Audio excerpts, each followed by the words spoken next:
6, create a living sponge. Create a living sponge. Maximize planting of climate-appropriate vegetative ground cover and spread organic mulch over the surface of the soil to create a living sponge. That uses, the living sponge uses harvested water to grow more resources. So again, this is pointing towards the fact that soil is your cheapest, most functional, most important means of storing water, outside of the biological storages. Right? So the biological storages are really predicated on whether or not you have soil storage available. Okay. So as roots expand in life and soil life increases, the soil's ability to infiltrate and hold water steadily increases. So again, if we look at some of the data connected to this, I can't remember if I showed this yet, but there's a statistic here that I think is worth taking a look at. Here's one of the graphics. Right, so for every 1% of organic matter in the top 6 inches of soil, right, this would hold approximately 27,000 gallons of water. Someone do the math real quick. 27,000 times 3.8. Someone do that real quick? Or maybe I'll do it. So 27,000 times 3.8. Like 85,000. 102,000. Okay, so it's roughly 100. That would be 102,000 liters of water per acre. Multiply that by 2.5. Multiply 102,000 by 2.5. 256. Right, so you got over 240,000 liters per hectare. Right, that's what increasing the percentage of soil organic matter does for you in terms of your water holding capacity. Is that if you can increase the percentage of soil organic matter in the soil, it dramatically increases your ability to store water. Right, 1%. And the numbers vary. There's one study that says, they're putting it at upwards of 230,000 liters of water. 230,000 liters of water per hectare. I saw a study that said it's closer to 170,000 liters of water per hectare. But that's the order of magnitude. Is you're talking about hundreds of thousands of liters of water per hectare for every 1% of soil organic matter. Do you know how this soil storage capacity is defined? Because it's easy to imagine that a day after the rain, the organic matter holds all that moisture. But like thinking of the campo, to think whether a few months in, being in the heat, that water is still there. It's a different question. So. Right. That's going to be a function of that. Well, that's why one of the other important pieces of data, if you can find it, is not only look for rates of precipitation, you look for rates of evaporation. So especially in arid climates. So if you can find data that points you to rates of evaporation, that becomes a really valuable piece of data, because that also will indicate the priority you have to give to getting shade established. Because if you don't have shade, that losing. In arid climates, the water loss due to evaporation, that is the number one reason you lose water. That's the number one mode of water loss. So when we see those figures, they're pretty much basically like what's stored immediately after the water was in the soil, but then, from then on the crop takes some of the losses through evaporation. Right, or it is the potential storage. It's the potential storage. It's basically like, okay, this is your capacity if you can get it in the ground, but then you also have to figure out, okay, well, how much is get pulled out of the ground if I don't cover, right? If I don't prevent the evaporation from happening. Now, this is the figure that's important to take note of, is that this is where the soil, the land degradation becomes really important to account for, because for every 1% of soil organic matter, right, it corresponds to a certain amount of water that you can store. The problem is most soils, like as they degrade, they actually reduce in their percentage, they're reduced in their percentage of soil organic matter. So if you lose soil organic matter, that actually means you lose the ability to store water. Right? So as land degrades, the water storage capacity degrades with it. Most agricultural soils have lost about 3% on average. That's a pretty conservative estimate.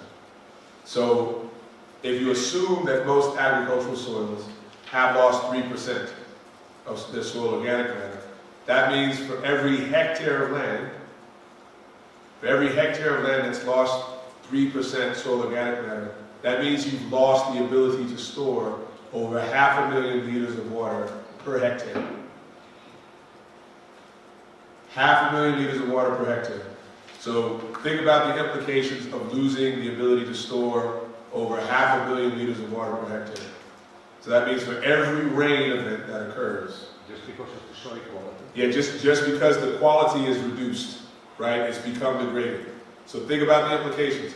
Every time you get a rain on that land that's lost that 3%, that means you've just lost 500,000 liters of storage. So what does that mean in terms of the potential for there to be a drought, or the potential for there to be a flood? Because the two happen, they're both sides of the same coin. Like you don't get places that get drought without those same places being prone to flooding. Yeah. So they're two sides of the same coin. Stop being spongy. What was that again? Stop being spongy. Yeah, it stopped being a sponge, precisely. Right, so when land degrades, it stops being a sponge. So that prioritizing of creating the sponge is a central strategy in the whole water harvesting, the whole water harvesting.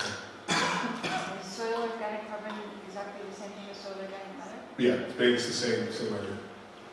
The carbon though appears in different forms. So there's the carbon that's put into the ground by way of, again, photosynthesis, like as the plant photosynthesizes the starches, right, that's carbon. That's sometimes called the liquid carbon pathway.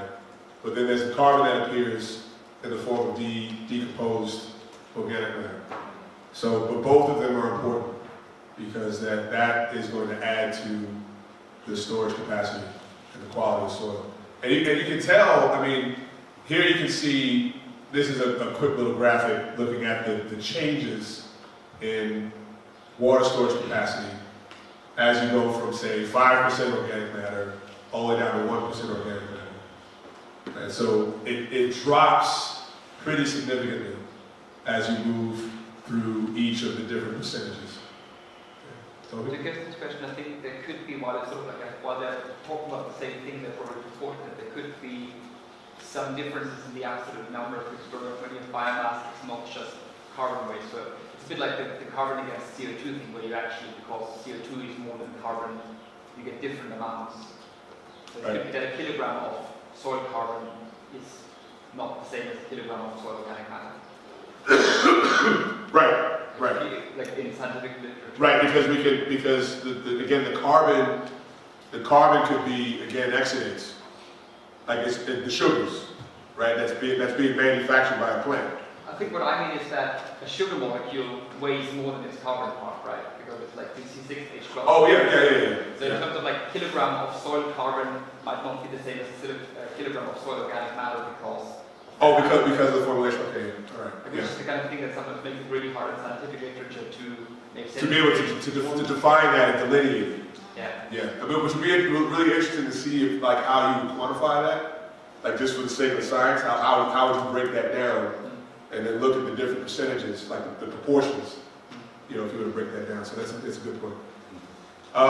Again, a little exercise here that I think I talked about this briefly. So if we were to look at how the rain, like the amount of rain or the amount of water that can be stored. Again, this is a good way of just getting an understanding of how this works. This is a calculation you'll be coming back to when you do your designs. If you look at what 1 millimeter of rain means in relation to, say, 1 square meter, right? 1 millimeter of rain falling in 1 square meter would be equal to 1 liter. Okay? So, say here, we have what, 200 millimeters or 250 millimeters of rain a year, say within 1 square meter. That would be 200 liters of water per year per square meter. So if you were to extend that rain to 1 hectare, that would mean you have 2 million liters or 2 megaliters a year per hectare. So let's say this is basically what you guys have falling on the property In a year. in a year. Five hectares. 5 hectares, you got 200 millimeters of rain. That means you got how much water? How many liters of water a year? 10 million. 10 million. That's a lot of water. That's a lot. That's a lot of water. That's 10 million 1 liter bottles of water. It's a lot of water. So the question, as a design point, what you have to ask yourself is how much of that water actually stays on the property. How much of that 10 million, at least 10 million, how much of that 10 million liters of water actually stays on the property? Not much. And then if it leaves, how does it leave? How can it possibly leave? And then once you have an idea how it could possibly leave, then you have to figure out, okay, well, how can I create ways for it to stay? Right, so that becomes, again, a central design goal is creating a means or creating methods for you to prevent water from leaving the site. Yeah, I have a question. In terms of collecting water, one of the things I noticed on the campus that they bring in water for human consumption. Yeah. How do you make the water fit for human consumption? Does it depend on the area of where how the rain is falling? How do you make it fit for human consumption so that then you can be fully functional? So, like, one of the first things you would do is you would want to figure out, especially if you have structures, like what's the total area, what's the total roof area you have available to you for all the structures that happen to be, on property or on the site. So, like, the first thing you do is, okay, I have X amount of water falling as precipitation every year. I have this much roof space. That means I can tank this stuff, and then I can have that for use, going on through the year. Now, obviously, there's certain things as regards materials that are used that will allow for that water to be, again, fit for consumption. You don't want to use anything toxic. You don't want to use anything that can make someone sick. And then maybe there's some kind of post-processing, filtration or whatever, to ensure that, again, the water's not a problem. But the opportunity is whatever the water is contacting that you can actually access. Even if it's hitting the ground, like, a hard pan surface, maybe you put it in a cistern in the ground, and then at some point you're able to maybe pump it to a tank, and then use that water. But those are the opportunities that you're thinking about. Is you're just trying to see the places where the water contacts, and then if you actually have access to the water running off of those areas and then being stored. So it's sort of. So it seems like most of the water that we're talking about right here is water that's like. It's precipitation. Or falling, right? Yeah. But what about water that's like dew? Like Right? So in arid areas, that becomes a non-trivial source of water, right? There's condensation. Right? Condensation becomes a non-trivial source of water. In arid climates, there's some estimates that suggest that condensation in the form of dew and fog can provide you with 80% more water over what falls as precipitation. 80%. So that's significant. So if you can find a way of being able to, so how do you get access to water in the form of condensate? What do you need? So I was thinking, like yesterday, I don't know, but every time you camp out, are we asking me? Yeah, I was just, in general, just asking, like, how do you get access to condensate? Like, where do you, how does that end up becoming an opportunity for you? What do you need? Difference in temperature. That's part of it, Kirsten. Surfaces? You need a surface. You need a surface for the water to condense on. Yeah. Right? You need a condensation surface if you're going to get access to water in the atmosphere. Right? And the important thing about that condensation surface is what? What is it about that surface? Colder than the environment. Right? It has to be cooler than the surrounding air. Right? It has to be cooler than the surrounding air. So that's why, again, vegetation sort of is the perfect candidate, because it allows you to have that and so much more. But that's what I was thinking. I mean, I don't know if something's already been invented for this, but could you imagine like having a cover, you know, that you can put on the ground, right? And then by morning time, kind of fold that back up and then twist it and then get all I mean, sure. I mean, what's funny is in recent, and you know, there've been these little posts of little, you know, these technologies that now are being offered, which actually kind of does that, where you have these really trick kind of condensation traps specifically for dry climates, and you'll see more and more of that, you know, being offered. All right, we'll finish the last two, and then we'll break for lunch, and actually that puts us in a pretty good place. So that was 6, cradle of the sponge. 7, here's a nice little picture. Right, you can see here the trees, and then the mulch, and the seeds, right? 7, do more than just harvest water. Do more than just harvest water. Maximize beneficial relationships and efficiency by stacking functions. Again, this should all look very familiar. For example, cisterns and earthworks provide high-quality irrigation water and serve as on-site stormwater control strategies. In turn, rain-irrigated vegetation and above-ground cisterns can passively shade and cool the east and west sides of buildings in summer, while plants also clean our air, produce food, create wildlife habitat, and add beauty to landscapes. All right, that's 7. So here you go. Here are your different uses.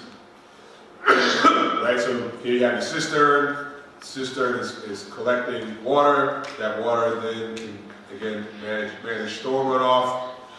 It can irrigate.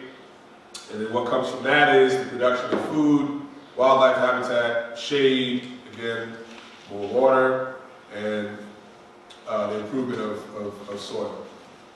Also provides beauty, right? This multifunctional principle is certainly at work with you know, with rainwater harvesting. Okay, and the last principle is 8. Continually reassess your system, right? Feedback loop. The value of long and thoughtful observation extends throughout the life of your system. How is the land responding to your work? How are your strategies performing? What still needs to be addressed? Right? Make any needed changes using the aforementioned principle as an operational guide. This might be one of the more difficult things to do because I think we often become very attached to our work, and then sometimes being attached to what we do prevents us from being critical of it. So having, you know, just being able to be objective enough to, you know, to have an understanding of what it is that you've done and whether or not what you've done, you know, is kind of up to snuff or if it can be improved. This is where sort of benchmarking becomes really important. You know, being able to continually kind of look to see what other people are doing and see if there are folks who are doing it better than you, or they can suggest ways for you to do it in a more improved manner. That's a critical part of this whole process. Is just you always are looking to see what you can do better. You're always trying to figure out where improvements can be made and what needs work.